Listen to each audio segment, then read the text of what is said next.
নমস্কার বন্ধুরা, রান্নাবাজিতে আপনাদের সবাইকে স্বাগত জানিয়ে আজ আমি একটি পিঠের রেসিপি শেয়ার করছি। এই পিঠেটির নাম আপনাদের সবারই জানা, পুলি পিঠে। দুধ পুলি বানাবো আজ আমি। এই পুলি পিঠের পুরটি আমি প্রথমে বানিয়ে নিচ্ছি।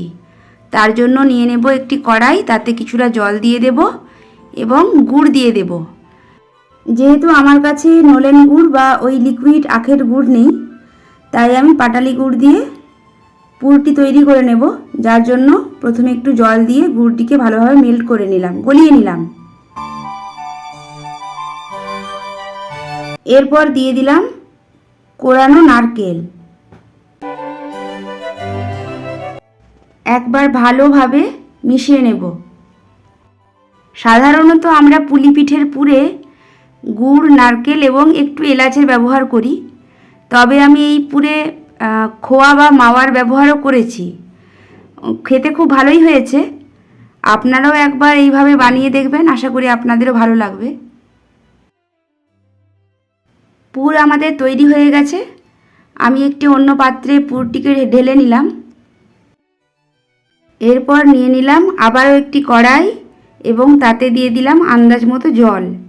জলে সামান্য একটু লবণ দিলাম এবং জলটি একবার লবণের সাথে গুলিয়ে নিলাম। এরপর দিয়ে দিচ্ছি এক বাটি চালের গুঁড়ো। চালের গুঁড়োটি দেওয়ার পর খুব বেশি নাড়ব না, কিন্তু ওই যেমনভাবে আমি নাড়ছি ঠিক ওরকমভাবেই নেড়ে ঢাকা দিয়ে দিতে হবে 5 থেকে 7 মিনিটের জন্য।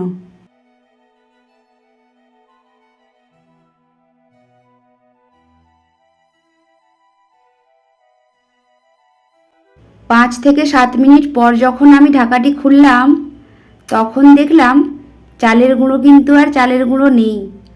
চালের গুঁড়ো পরিণত হয়েছে তুলোতে। আপনাদের সাথে একটু মজা করলাম। আমরা অনেক সময় ব্যবহার করে থাকি না এই কথাটা, যে নরম তুলতুলে। একেবারে নরম তুলতুলেই হয়েছে। তবে হ্যাঁ, ডোটি মাখার সময় কিন্তু খুবই কেয়ারফুল। ডোটি খুব গরম থাকে, ওই গরম অবস্থাতে ধীরে ধীরে মেখে নিতে হবে। এরপর পুর ভরার পালা। প্রথমে আমি ডোটি থেকে কিছুটা মিশ্রণ নিয়ে নিলাম এবং ছোট বাটির আকারে গড়ে নিতে হবে। তারপর ওই বাটিতে পুর ভরে বাটির মুখটি বন্ধ করে দিতে হবে।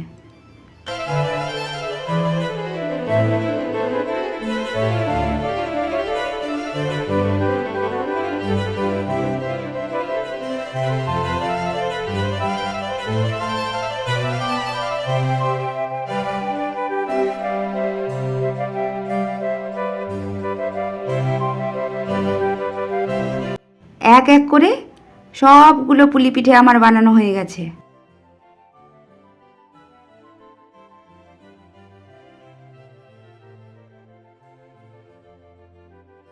কড়াইতে দিয়ে দিলাম 1 লিটার দুধ। দুধটি খুব ভালোভাবে প্রথমে ফুটিয়ে নিতে হবে। ওই ফুটন্ত দুধে দিয়ে দিলাম 2টি এলাচ।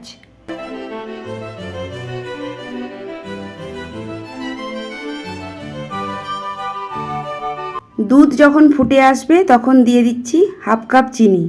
আপনাদের মিষ্টি পছন্দ মতো আপনারা চিনি ব্যবহার করবেন।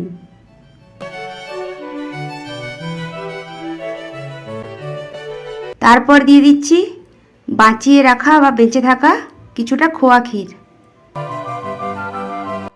এরপর ফুটন্ত দুধে বানানো পুলি পিঠেগুলো আমি দিয়ে দিচ্ছি। পুলি পিঠেগুলি দুধে ছাড়ার পর আরও 5 মিনিট ঢাকা দিয়ে ফুটিয়ে নেব।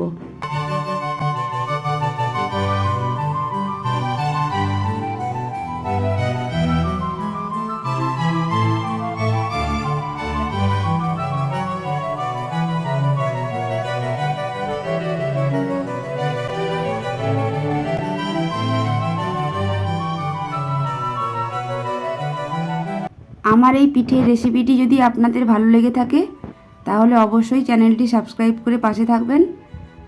আজ তাহলে আসি, আবারও দেখা হচ্ছে নতুন একটি রেসিপির সঙ্গে।